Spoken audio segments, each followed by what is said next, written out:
അള്ളാഹുവിന്റെ പ്രവാചകനെ അതുകൊണ്ട് അനുയായികൾ സ്നേഹിച്ചതെന്താ?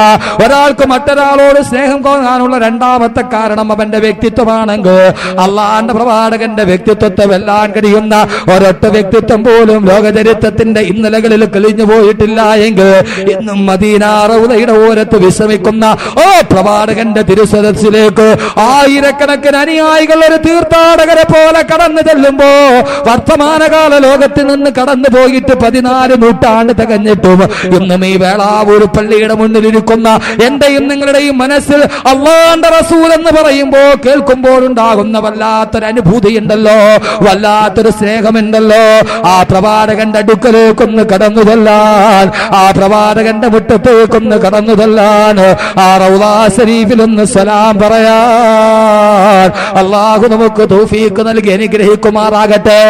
ആരെപ്പോലെ മലയാളത്തിന്റെ വീരപുത്രൻ വെളിയങ്കോട് ഉമറുൽ ഖാദിയെ പോലെ മലയാളത്തിന്റെ വീരചരിത്ര നായകർ അല്ലാഹുവിന്റെ റസൂലിന്റെ റൗളാ ശരീഫിന്റെ മുന്നിലെത്തിയിട്ട് യാ അക്റമൽ ഖുറമാനാഅതാബികും ഉമറുൽ ഫഖീർ മുർതദി ബിജനാബികും യർജുൽ തആലൽ ബുകാഇ ബിബാബികും വദമ്മു മിൻ ഐനൈഹി സാല സജീമാ സല്ലു അലൈഹി വസല്ലിമു തസ്ലീമാ. അല്ലാഹുവിന്റെ പ്രവാചകന്റെ തിരുസമക്ഷത്തിലെത്തിയിട്ട് പ്രവാചകന്റെ റൗളാ ശരീഫിന്റെ ഗേറ്റ് പൂട്ടപ്പെട്ട് കിടക്കുകയാ. അകത്തേക്ക് കിടക്കാനുള്ള അനുവാദമില്ല. പാറാവുകാര് തടഞ്ഞു കഴിയുമ്പോ അള്ളാന്റെ പ്രവാചകന്റെ റൗളാ ശരീഫ് സിയാറത്ത് ചെയ്യാനുള്ള ആഗ്രഹത്തോടെ ആ കവാടത്തിന്റെ മുന്നത്തിൽ നിന്നിട്ട് ബഹുമാനപ്പെട്ട ഉമറുൽ ഖാദി വിളിച്ചു പറയുകയാ, കണ്ണിലൂടെ കണ്ണുനീര് തടന്തല്ലി ആത്തൊടുകയാ. യാ അക്റമൽ ഖുറമാനാഅതാബികും ഉമറുൽ ഫഖീർ മുർതദി ബിജനാബികും യർജുൽ തആലൽ ബുകാഇ ബിബാബികും വദമ്മു മിൻ ഐനൈഹി സാല സജീമാ സല്ലു അലൈഹി വസല്ലിമു തസ്ലീമാ. അല്ലാഹുവിന്റെ നബിയെ, പാവപ്പെട്ട ഉമറുൽ ഖാദി അങ്ങയുടെ സമക്ഷത്തിലെത്തിയിരിക്കുന്ന നബിയെ, എന്താണെന്നറിയുമോ? പാപങ്ങൾ കൊണ്ട് പങ്കിലമായ എന്റെ ശരീരവുമായി അങ്ങയുടെ മുന്നിൽ ഞാൻ എത്തിയിട്ട് അങ്ങയുടെ സിയാറത്തിന് വേണ്ടി കാത്തു നിൽക്കുന്ന നബിയേ, സഹോദരങ്ങളെ, റൗളാ ശരീഫിന്റെ ഓരത്ത് ചെന്ന് കണ്ണുനീരുകൾ സാക്ഷി നിർത്തി, അശ്രുബിന്ദുക്കൾ സാക്ഷി നിർത്തി.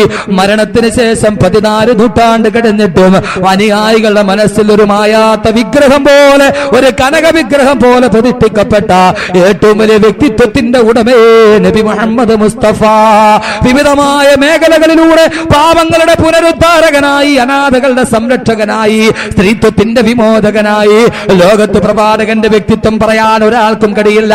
ആ പ്രവാചകനെ കുറിച്ച് ചിന്തിക്കാൻ ഒരാൾക്കും കഴിയില്ല. അതുകൊണ്ടാണ് ഇമാം ബൂസൂരി പറഞ്ഞത്, അള്ളാന്റെ പ്രവാചകനെ കുറിച്ച് പറയാൻ എന്റെ വാക്കുകൾ ഞാൻ ഇവിടെ നിർത്തുകയാ. അള്ളാന്റെ പ്രവാചകനെ കുറിച്ച് പറയാൻ ആർക്കാ കഴിയുക? ഇമാം ബൂസൂരിയുടെ വാക്കുകൾ കടമെടുക്കട്ടെ. ഇമാം ബൂസൂരി അങ്ങേക്ക് അല്ലാഹു അനുഗ്രഹം നൽകട്ടെ. കശംസി തൽഹറു للعينين من بعدي صغيرة وتوكل لطرف من نميمي. ഇമാം ബൂസൂരി അല്ലാഹുവിന്റെ പ്രവാചകനെ കുറിച്ച് പറഞ്ഞതാ. പ്രവാചകൻ എന്ന് പറഞ്ഞാൽ കശംസി, ഒരു സൂര്യനെ പോലെയാ. എന്താ സൂര്യന്റെ അവസ്ഥ എന്താണെന്നറിയുമോ? തൽഹറുൽ ഐനൈനി മിൻ ബുഅദിൻ സഗീറതൻ, താഴ്ഭാഗത്ത് നിന്നിട്ട് ഭൂമിയിൽ നിന്നിട്ട് അങ്ങ് അകലെ നിൽക്കുന്ന സൂര്യനെ നോക്കിയാൽ അത് വളരെ ചെറുതായിട്ടാണ് നമുക്ക് തോന്നുക.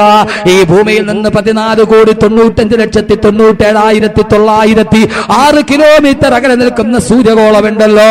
ഈ ഭൂമിയിൽ നിന്ന് നമ്മൾ നോക്കിയാൽ അതിന്റെ അവസ്ഥ എന്താ? തൽഹറുൽ ഐനൈനി മിൻ ബുഅദിൻ സഗീറ, അങ്ങ് അകലോട്ട് നോക്കുമ്പോൾ ചെറിയൊരു പപ്പടവട്ടത്തിൽ ആ സൂര്യനെ കാണുക. അതിനെക്കുറിച്ച് നമുക്കൊന്നും അറിയാൻ കഴിയില്ല. അങ്ങ് അകലെ നിന്ന് നോക്കിയാൽ സൂര്യനെ കുറിച്ചൊന്നും അറിയില്ല. പക്ഷയോ വതുകില്ലു തർഫ മിൻ നമിമി, അതിന്റെ അടുക്കലേക്ക് ചെന്നാൽ പെട്ടെന്നാന്ന് കരിയാലോ, ചൂട് കാരണാൽത്ത് കത്തിക്കരിച്ച് ഈ ആമ്പാട്ടകളെ പോലെ തകർന്നു വീടും. അള്ളാന്റെ പ്രവാചകർ ഇങ്ങനെയാ. അങ്ങ് അകലെ നിന്ന് നോക്കിയാൽ ഒന്നും അറിയില്ല, അടുത്തോട്ട് പോയാലോ ചിന്തിക്കാൻ കഴിയുന്നതിന്റെ അപ്പുറമാ. അതുകൊണ്ടല്ലേ മലയാളത്തിന്റെ സാമൂഹ്യ പരിഷ്കാരകൻ സാക്ഷാൽ ശ്രീനാരായണ ഗുരു പോലും പറഞ്ഞു പോയത്. പ്രവാചകന്റെ വ്യക്തിത്വം കണ്ടപ്പോ ശ്രീനാരായണ ഗുരു പോലും പറഞ്ഞു പോയത്രേ, പുരുഷാകൃതി പൂണ്ട ദൈവമോ നരദിവ്യാകൃതി പൂണ്ട ധർമ്മമോ പരമേശ പവിത്ര പുത്രനോ കരുണാവാൻ നബി മുത്തുരത്നമോ. പുരുഷാകൃതി പൂണ്ട ദൈവമോ നരദിവ്യാകൃതി പൂണ്ട ധർമ്മമോ പരമേശ പവിത്ര പുത്രനോ കരുണാവാൻ നബി മുത്തുരത്നമോ. ശ്രീനാരായണ ഗുരു പറഞ്ഞു, മുഹമ്മദ് ആരാണ് സല്ലല്ലാഹു അലൈഹി വസല്ലം? പുരുഷാകൃതി പൂണ്ട ദൈവമാണോ?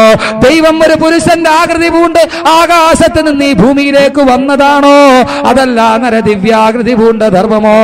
നരൻ ഒരു ദിവ്യത്തിന്റെ ആകൃതി പൂണ്ടിട്ട് വന്ന ധർമ്മം ഒരു നരന്റെ ആകൃതിയിൽ വന്നിറങ്ങിയതാണോ? അതല്ല പരമേശ പവിത്ര പുത്രനോ? ഇത് ഇസ്ലാമിക സങ്കല്പത്തിനെതിരാണെങ്കിലും അദ്ദേഹത്തിന്റെ വാക്കുകളിൽ പറയട്ടെ, പരമേശ പവിത്ര പുത്രനോ? ഇത് സാക്ഷാൽ പരമേശ്വരന്റെ പവിത്രനായ പുത്രനാണോ? ഇസ്ലാമിക നിയമത്തിനെതിരാണെങ്കിലും അദ്ദേഹം തന്റെ ദർശനത്തിന്റെ അടിയിൽ വെച്ചുകൊണ്ട് അദ്ദേഹം പറയുന്നു, ഇത് സാക്ഷാൽ പരമേശ്വര ഭഗവാന്റെ പുത്രനോ? അതല്ല കരുണാവാൻ നബി മുത്തുരത്നമോ? കരുണാവാൻ നബി മുത്തുരത്നമോ? ഈ നബി ഒരു മുത്തുരത്നമാണോ? ഈ നബി ഒരു വല്ലാത്ത വൈഡൂര്യമാണോ? ശബീഹുക്ക ബദറുല്ലൈലി ബല്ലന്ത അൻവറൂ വവജുഹുക മിൻ നൂരിൽ മലാത്തി അസ്ഹറൂ. ഒരു നർജസ് പുഷ്പത്തെ പോലെ സൗരഭ്യം വിതറുന്ന വള്ളത്തോളിന്റെ വാക്കുകൾ കടമെടുത്തു പറഞ്ഞാൽ, പെരുത്ത നൂറ്റാണ്ടിനിടയ്ക്കൊരിക്കൽ ഈ മരുപ്പറമ്പാമുലകത്തിൽ ഈശ്വരൻ നടുന്ന വൃക്ഷത്തെ തനിക്ക് പാന്തരായി വരുന്നവർക്ക് വിശ്രമത്തിനായി ലോകത്തിന്റെ വലിയ വിശ്രമ സങ്കേതമായ ആദരവായ നബി മുഹമ്മദ് മുസ്തഫ അള്ളാഹുവിന്റെ പ്രവാചകന്റെ വ്യക്തിത്വം, അതിനെക്കുറിച്ച് പറയാൻ നമുക്ക് കഴിയില്ല. ഇമാം ബൂസൂരി, അള്ളാഹു അങ്ങേക്ക് അനുഗ്രഹം ചെയ്യട്ടെ, ഇമാം ബൂസൂരി പറഞ്ഞതാണ് കറക്റ്റ്. സൂര്യനെ പോലെയാ പ്രവാചകൻ. അകലെ നിന്ന് നോക്കിയാൽ ഒന്നും അറിയില്ല, അടുത്തോട്ട് പോകാമെന്ന് വിചാരിച്ചാലോ ചെല്ലാനും കഴിയില്ല, കത്തിക്കരിച്ച് ചാമ്പലായി പോകും. അത്രയും അനുപമമായ വ്യക്തിത്വം. അള്ളാഹുവിന്റെ പ്രവാചകന്റെ ശഫാഅത്തോടെ സ്വർഗത്തിലേക്ക് എത്താൻ അള്ളാഹു സുബ്ഹാനഹു വ തആല തൗഫീഖ് നൽകി അനുഗ്രഹിക്കുമാറാകട്ടെ. രക്ഷയുടെ മാർഗത്തിന്റെ രണ്ടാമത്തെ നിബന്ധന വസുന്നത റസൂലിഹി, ഈ പ്രവാചകന്റെ സുന്നത്ത് ഉണ്ടാവുക. ഈ പ്രവാചകന്റെ സുന്നത്ത് കദം കദം സുന്നത്തെ റസൂൽ पर चलो मिलेंगी जन्नत की रिजर्वेशन. കദം കദം സുന്നത്തെ റസൂൽ पर चलो. ഓരോ കാലടിയും അള്ളാഹുവിന്റെ പ്രവാചകന്റെ സുന്നത്തിലൂടെ, ഈ പ്രവാചകന്റെ ഈ വ്യക്തിത്വം അള്ളാഹുവിന്റെ പ്രവാചകന്റെ സുന്നത്ത് നമ്മുടെ ജീവിതത്തിൽ ഉണ്ടാവുക. ഇനി സ്നേഹിക്കാനുള്ള മറ്റൊരു മാനദണ്ഡം ഏതാ? ധീരത. അതുകൂടി പറഞ്ഞിട്ട് ബാക്കി ഭാഗം പറയാം. ധൈര്യം. അള്ളാഹുവിന്റെ പ്രവാചകനേക്കാൾ വലിയ ധൈര്യമാർക്കാവുള്ളത്? ഒരു രാത്രിയിൽ മക്ക രാജ്യത്തിൽ ഒരു വല്ലാത്ത ദിഗന്ധം നടുക്കുന്ന ശബ്ദ കോലാഹലമുണ്ടായി.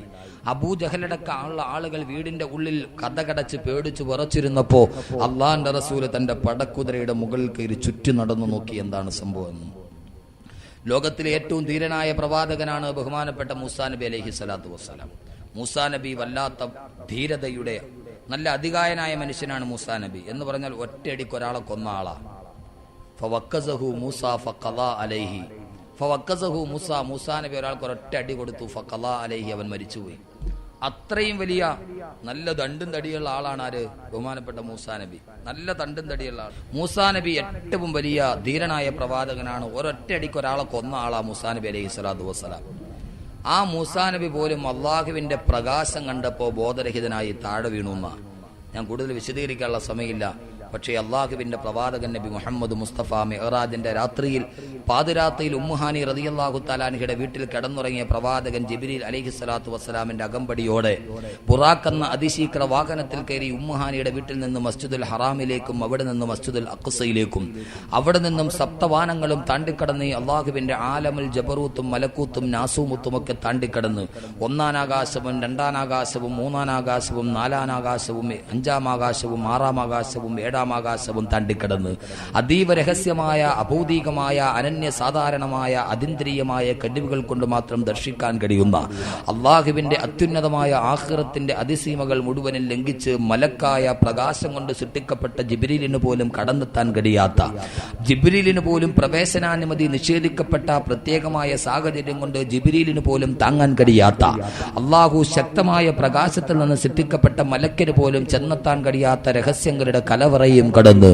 ലോകത്തിന്റെ സർവാധിനാഥനും സർവാധിപതിയും സർവേശ്വരനും സർവസ്വവും സർവാധിനാഥനുമായ അള്ളാഹുവിന്റെ സമക്ഷത്തിലെത്തി അത്തഹിയാത്തുൽ മുബാറകാത്തു സലവാത്തു തയ്യിബാത്തു ലില്ലാഹി അസ്സലാമു അലൈക അയ്യുഹൻ നബിയ്യു റഹ്മത്തുള്ളാഹി വബറകാതുഹു അസ്സലാമു അലൈനാ വഅലാ ഇബാദില്ലാഹി സ്വാലിഹീൻ അള്ളാഹുവിന്റെ മുന്നിൽ തിരുമുൽ കാഴ്ചയും നടത്തി അള്ളാഹുവിനെ ലോകത്തിന്റെ ഈ പ്രപഞ്ചത്തിന്റെ മുഴുവനും സർവസ്വരൂപത്തെ തന്റെ മുന്നിൽ ചെന്ന് മുഖാമുഖം സംഭാഷണം നടത്തി തിരിച്ചു വരാൻ അള്ളാഹുവിന്റെ പ്രവാചകന് കഴിഞ്ഞുവെങ്കിൽ അതിനേക്കാൾ വല്ലാവുന്നൊരു ധീരത ലോകത്തിനില്ല.